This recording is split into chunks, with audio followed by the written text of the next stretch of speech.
This is a SnapEd New York video presentation.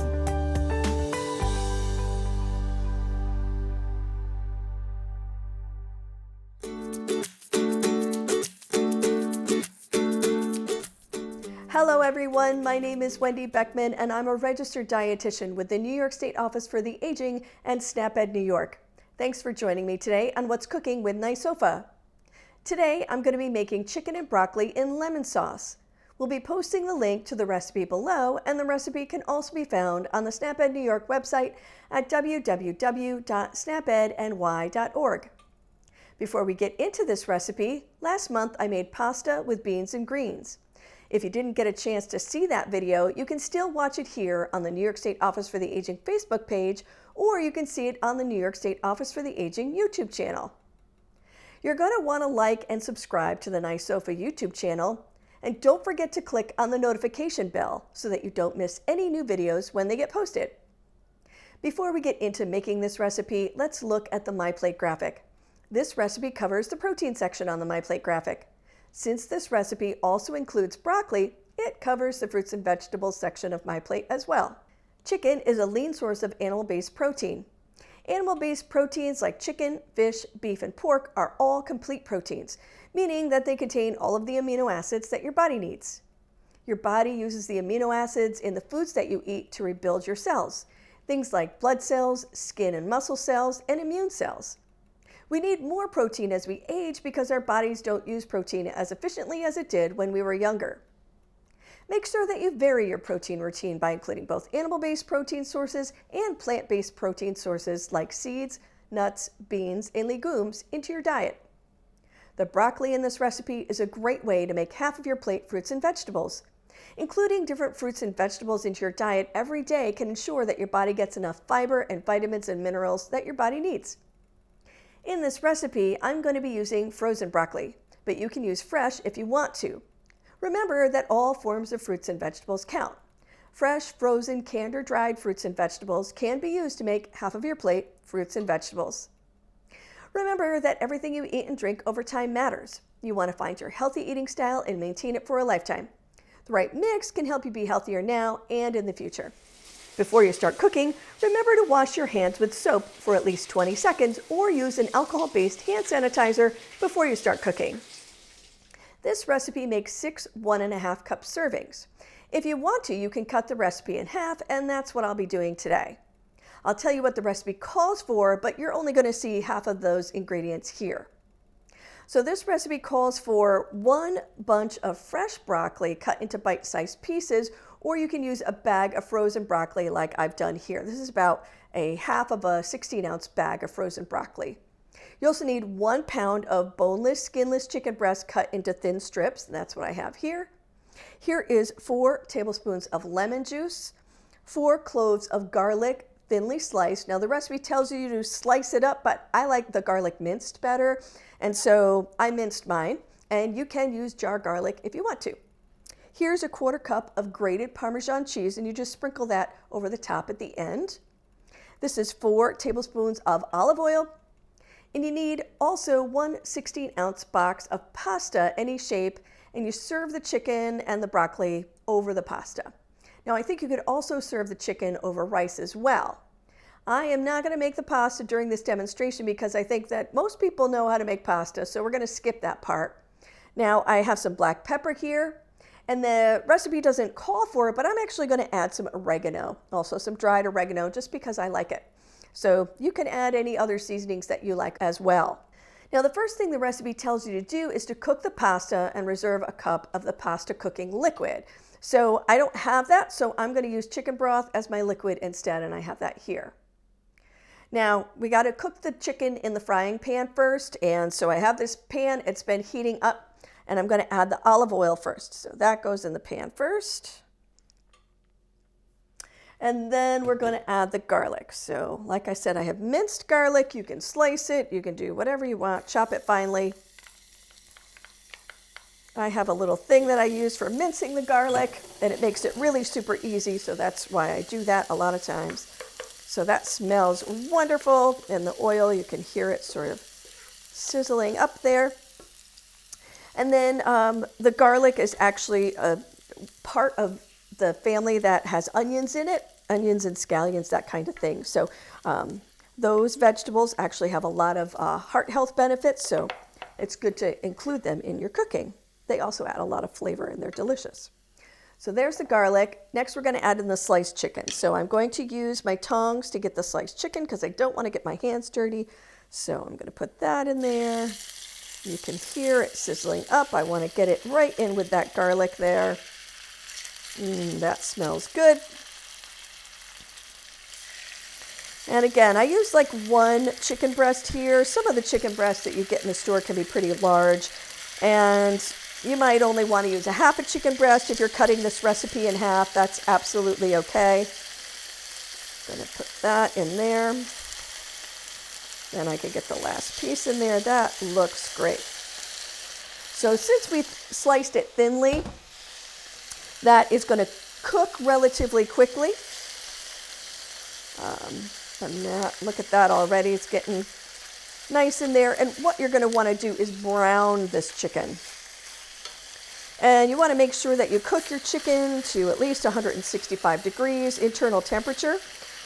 So that's important. You want to make sure that you kill anything that could be on the chicken, if you have salmonella or anything like that. So that's just something to keep in mind, to make sure that you heat it through. I could probably even have left those on the other side a little bit longer, but that will be all right for now. Okay, so after we add in the chicken, and I've chosen the skinless chicken, we're going to add some of the broccoli. So like I said, this is frozen broccoli. Add that in. Really smell the garlic going now. That smells delicious. All right, we're going to get the broccoli in there. And if you're using fresh broccoli, obviously you have to, make sure that it's cooked through. So that's going to take a few minutes. You might want to put the top on the pan for a little while, because that can help sort of steam the broccoli. My broccoli was frozen, and then I thawed it in the refrigerator, so it won't need quite as much time to cook as a fresh broccoli would. That can sometimes save you some time. That's also the beauty of things like frozen vegetables. They're already pre-cooked a little bit. And now we're going to add the pasta water if you have it, or in my case, I am going to use the chicken broth. So I'm going to pour that in to the pan with the chicken. There we go. And last, we're going to add the lemon juice to make a nice sauce there.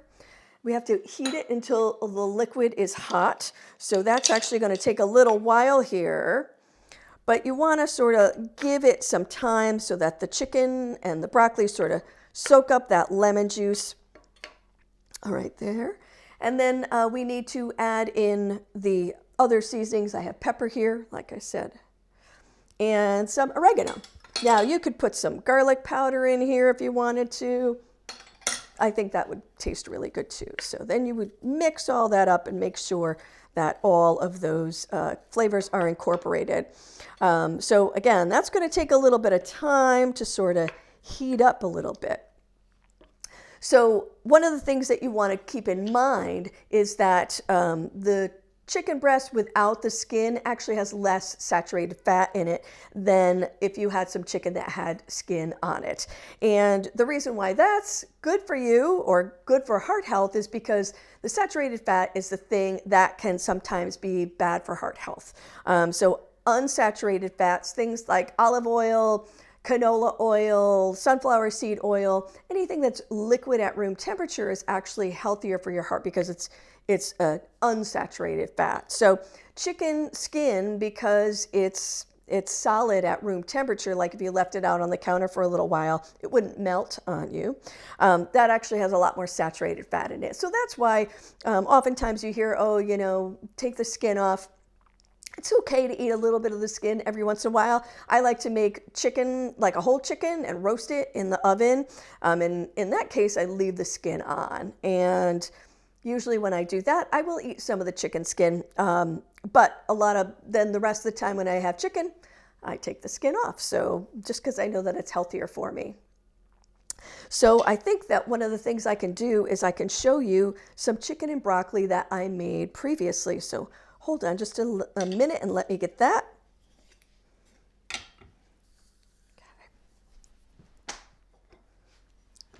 So this is the chicken and broccoli when it's done.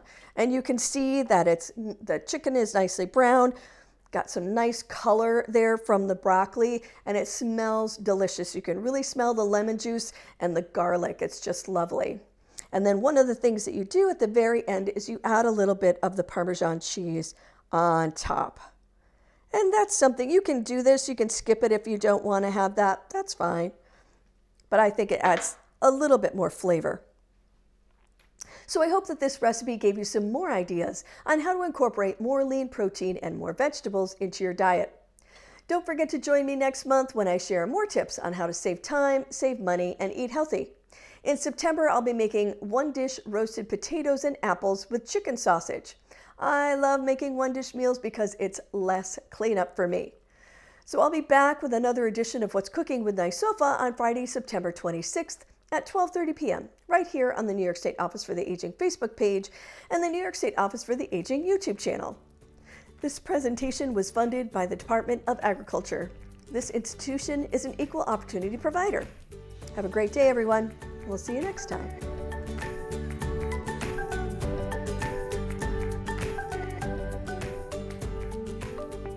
Thank you for joining us today. We know the healthy choice isn't always the easiest choice, but small changes can make a big difference. Start today by getting involved with SNAP-Ed New York. This program is free for those who qualify or receive SNAP benefits. We want to help you save time, save money, and eat healthy. Learn how SNAP-Ed can make a difference in your life. For more information and to find your local program, visit snapedny.org. This material is funded by USDA's Supplemental Nutrition Assistance Program. SNAP. This institution is an equal opportunity provider.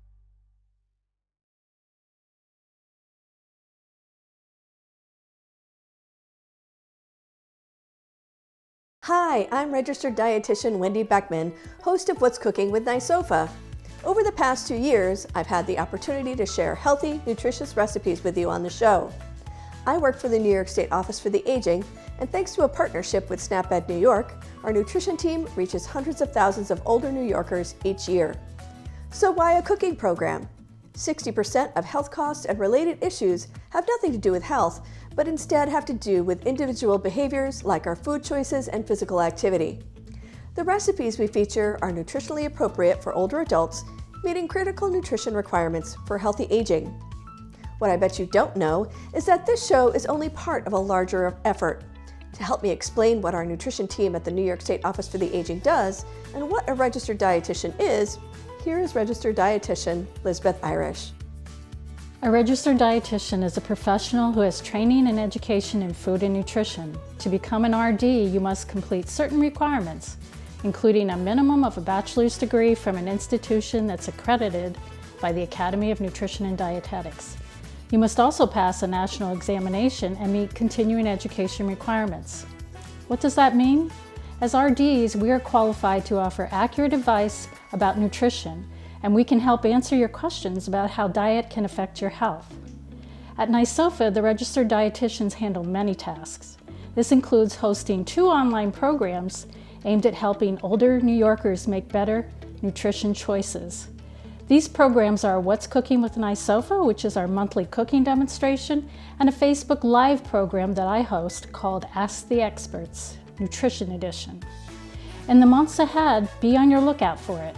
We'll be sharing your questions and our experts' answers about nutrition and health. New episodes of Ask the Experts Nutrition Edition debut the second Friday of each month on Facebook and YouTube. As Lisbeth explained, registered dietitians at NYSOFA handle many tasks, including food safety at congregate meal sites, educational materials, and outreach. In the meantime, please don't miss an episode of either show produced by our team, What's Cooking with NYSOFA and Ask the Experts Nutrition Edition. Every episode is uploaded to YouTube, and you'll find the archive shows there. Do you have a question about foods? Or do you have a particular health issue that you'd like to improve by changing your diet? Tune in to Ask the Experts Nutrition Edition every second Friday at 1 p.m. We'd love to hear from you. Remember, registered dietitians are the experts in nutrition. Visit for more sound advice about eating healthy on a budget.